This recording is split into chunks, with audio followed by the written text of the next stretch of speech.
अस्सलामुअलैकुम, good morning Pakistan. कैसे हैं आप लोग? ठीक ठाक हैं, मज़े में हैं? कैसे गुजरा आपका वीकेंड? हाँ भाई, हमारा तो अच्छा गुजरा, लेकिन आज मैं वीकेंड की बात क्यों कर रही हूँ? एक्चुअली तो वीकेंड कल ख़त्म हो गया था, पता नहीं, मुझे लग रहा है मेरा वीकेंड इस दफ़ा कुछ ज़्यादा ही लंबा गुजर गया। बड़ी वो कहते हैं ना कि बड़ी कहानी सुनाने वाली जो ये 2 दिन गुजरे ना वीकेंड के, बहुत बड़ी कहानी सुनाने वाले। मैं अक्सर जिक्र करती हूँ, मैं एक दवाई लेकर आई हूँ अमेरिका से, वो हर्बल है। मुझे जवेरिया सऊद ने उसका मशवरा दिया था।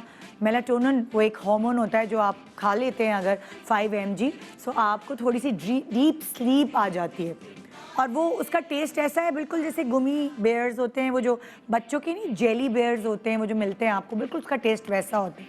खैर वो सील्ड पैक मैं एक्स्ट्रा ले आई थी अमेरिका से। वो सील्ड पैक मेरे वार्डरोब में एक ऐसी जगह छुपा के रखे थे जहाँ मैं बच्चों के चिप्स बिस्किट जंक फूड छुपा के रखती हूँ ताकि वो खाने के से पहले जंक ना खाएं।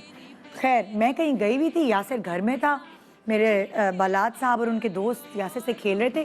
खेलते खेलते के वार्डरोब में गए, वो मेरे जहाँ मैं सामान छुपा के रखती हूँ, कुर्सी पे चढ़े और उसके बाद उन्होंने जो 5 mg की एक, जो मैं ही अगर खा लूँ और सो ना पाऊँ तो मेरे सर में दर्द हो जाता है, उन्होंने कोई 16 अपने हाथों में भरी और खा गए।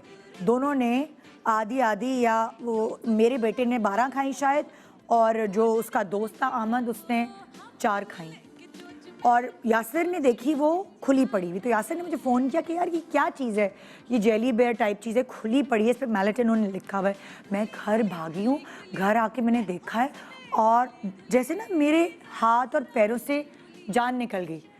कुछ नहीं हुआ था, बच्चे आधा घंटा हो गया था उनको खाए हुए और उनको कुछ नहीं हुआ था। लेकिन जो है ना वो मुझे तो समझ नहीं आ रहा मैं करूँ क्या। मैं इस डॉक्टर को फ़ोन करूँ, उस डॉक्टर को फ़ोन करूँ, सब ने मुझे कस स्टमक वो कराएं, साफ़ कराएं। फिर मैं खान इमरजेंसी में लेके मैं और यासिर भागे हैं और मतलब समझ नहीं आ रहा था कि क्या होगा। मैं इंटरनेट पे पढ़ी जा रही थी कि इसका एक डोज तो सही अगर बच्चा खा ले 5 mg, लेकिन 12, उस वक्त मुझे ये भी नहीं पता था कितने खाए हैं। जब हम वहाँ पहुँचे मैंने डॉक्टर को सारी सूरत हाल बताई और पहली दफ़ा ज़िंदगी में मैंने स्टमक वॉश होते हुए देखा। एक नाली है, जिस तरह कोरोना टेस्ट नहीं होता है वो आपकी नाक में जाता है और उस वक्त की आपको इतनी उलझन होती है, एक पाइप आपके अंदर जाता है थ्रू नोज़। पता नहीं किस तरह क्या प्रोसीजर है। मैं और यासिर जो है ना वो तो हम लोग वहाँ से चले गए थे क्योंकि हम नहीं देख पा रहे थे बलाज को चीखते रोते हुए। बलाज ऐसे दुहाइयाँ दे रहा था, कोई मुझे बचाए, हेल्प मी, मेरी माँ को बुलाओ, और पता नहीं क्या क्या, कि हम ना इधर उधर हो गए। और यासिर का जो भाई डॉक्टर है वो उसके पास था और उसके बाद जो है स्टमक उसका वॉश हुआ है तो जाके हमें फिर अंडर ऑब्जर्वेशन पूरी रात रहा। सो मेरा वीकेंड बड़ा एक तकलीफ दे प्रोसेस वाला गुजरा। फिर एक दिन, दूसरे दिन जब उसकी हालत बेहतर हुई तो हम लोग थोड़ा रिलैक्स हो गए। तो ये थी मेरी वीकेंड की कहानी। बहरहाल मैं तो आपको कुछ और कहानी सुनाने के मूड में थी आज, लेकिन ये कहानी सुनानी भी बहुत ज़रूरी थी कि वो जो दवाइयाँ होती हैं बच्चों की पहुंच से दूर रखें। हालांकि हमारे बच्चे पढ़ सकते हैं अब, लेकिन वो शरारतों में पता नहीं क्या क्या कर जाते हैं और फिर बहुत सारे बच्चे मट्टी का तेल उठा के पी लेते हैं, कभी कोई कहानी कभी कोई कहानी, ये चीज़ें रिपीट होती हैं।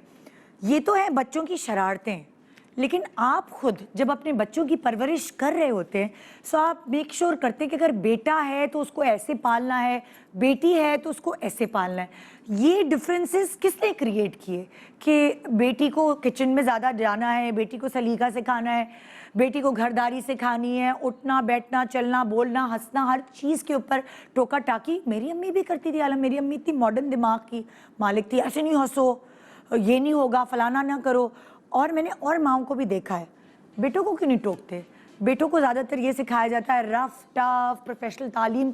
अगर आपके पास पैसे कम है कि दोनों बच्चों में किसके ऊपर खर्च करना है, चाहे बेटी पढ़ाई में अच्छी होगी लेकिन आपने बेटे के करियर पे ही खर्चा एक्चुअली करना होता है कि भाई इसने कमाना है, ये तो अपने दूसरे घर चली जाएगी। और ये सोच हमारे माशरे में है और माँ बाप एक्सपेक्ट ये कर रहे होते हैं कि जो बेटा है वो आपका बाजू बनेगा।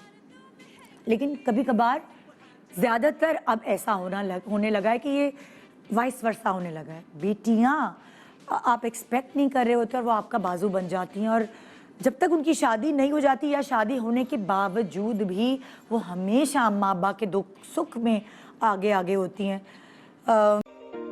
Hi, this is HSY. If you like what you see and want to see a lot more, you need to subscribe to the AirY Digital YouTube channel.